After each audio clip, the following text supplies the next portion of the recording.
سارے لوگ کوشش کریں کہ غور سے بات سنیں. ضروری نہیں ہے میں 1.5-2 گھنٹہ بولوں تبھی تقریر یا جلسہ کامیاب ہو. ایک اصول ہے طوفان منہ اڑانے سے آخر کیا فائدہ. ایک کشتی ہی بہت ہے اگر کچھ اثر کرے. یہ جو میرے لیے آئے نا وہ اٹھ کے چلے جائیں اور جو حضور کے لیے آئے ہیں وہ بیٹھے رہیں. سبحان اللہ. اس لیے کہ میرے جیسے تو کئی آئیں گے لیکن حضور کے دین کی تبلیغ قیامت تک ہوتی رہے گی. کتنے آئے اور آ کر کے چلے گئے. آج نیٹ کا دور ہے, آج سوشل میڈیا کا دور ہے.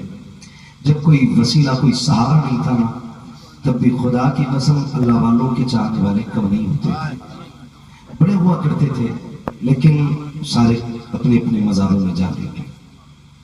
آج ہیں کل ہم تھے ہو جائیں گے. آج ہم آپ کو ہسٹری بتا رہے ہیں, کل ہم ہسٹری بن جائیں گے.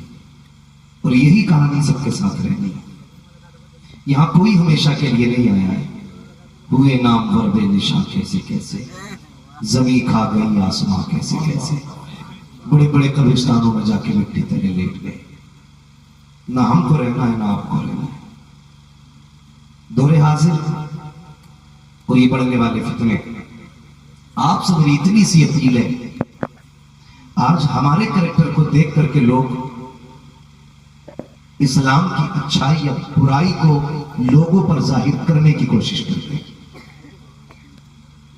فرض کر لیں اگر کوئی حضور کا کلمہ پڑھنے والا شراب پی کے روڈ پہ گر جاتا ہے تو لوگ یہ نہیں کہتے کہ یہ فلاں کا بیٹا پڑھا ہے. غیر جب بھی دیکھتا ہے تو کہتا ہے یہ دیکھو یہ مسلمان پڑھا ہے. جی بھائی, میں کوشش کرتا ہوں کہ اپنے وقت کے ساتھ انصاف کروں, ورنہ شاعری مجھے بھی یاد ہے کسی نہ کسی کی, تو 2-3 چٹکولے میں بھی سنا سکتا ہوں. لیکن میرے سامنے اگر یہ 500 سر ہے نا تو صرف میری تقریر کا 1 گھنٹہ نہیں 500 گھنٹے خرچ ہو رہے ہیں. میں کسی کا 1 منٹ ضائع نہیں کرنا چاہتا. اللہ آپ کو سلامت رکھے, بس کوشش کیجیے میری بات سمجھنے کی.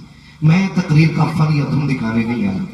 بس میرا ایک اصول ہے کہ میرا درد دل ہے کاش کسی دیوانے کے سینے تک اتر جائے. بس یہی کوشش رہتی ہے. اور اسی درد کو لے کر کے ناصر بھائی دنیا کے کونے کونے کے چکر لگا رہے ہیں. اجالے اپنی یادوں کے ہمارے ساتھ رہنے دیں. نہ جانے کس گلی میں زندگی کی شام ہو جائے. کچھ نہیں معلوم ہے کہاں سانسوں کی مالا ٹوٹے اور کہیں سانسیں موتی بن کے بکھر جائیں. کوئی نہیں جانتا ہے گھر سے نکلا ہے تو لوٹے گا کہ نہیں. ہم تو 10 دن 15 دن مہینے بھر کے لیے نکلتے ہیں. پتا تو اس کا بھی نہیں ہوتا جو 2 گھنٹے کے لیے گیا. کوشش یہ کریں اللہ ہمیں حق بولنے, حق سننے, حق پہ عمل کی توفیق عطا فرمائے. ہمارے ایک عمل کی بنیاد پہ لوگ اسلام کو جج کرتے ہیں. اگر کوئی کلمہ پڑھنے والا شراب پی لے, لوگ یہ نہیں کہتے عبداللہ کا بیٹا پڑھا ہے, یہ نہیں کہتے عارف کا بیٹا, یہ نہیں کہتا فاروق کا بیٹا. جو بھی دیکھ کے کہتا ہے دیکھو یہ مسلمان پڑھا ہوا. ہاں یہ کیا ہمارے دور میں یہ دن بھی آنے تھے؟ ہماری مسجدوں سے چپلوں کی چوریوں کا اعلان ہونا تھا. مجھے بتایا جائے جب یہ اعلان کسی بستی کسی مسجد سے ہوتا ہے نا, آج کوئی نمازی کسی نمازی کی چپل چرا کے لے گیا تو ہم تو غور کرتے پیروں پہ, لیکن لوگ غور کرتے ہیں ہمارے اسلام. اور یہ کہتے ہیں یہ عبادت ہے ان کی مسجدوں میں جوتے سلامت نہیں. میں آپ سے اتنا کہنا چاہوں گا نوجوانوں, آپ صرف عبداللہ کے بیٹے نہیں, عبد الرحمان کے بیٹے نہیں, آپ صرف عارف اور فاروق کے بیٹے نہیں, ان سے پہلے آپ محمد عربی کی امت ہو, آپ حضور کی امت کے جوان ہو. آپ کا کردار اور کلچر, آپ کا رویہ ایسا ہونا چاہیے کہ جو دیکھے وہ یہ کہنے پہ مجبور ہو جائے اگر ماننے والا اتنا پیارا ہے تو دین لانے والا بھی پیارا ہے.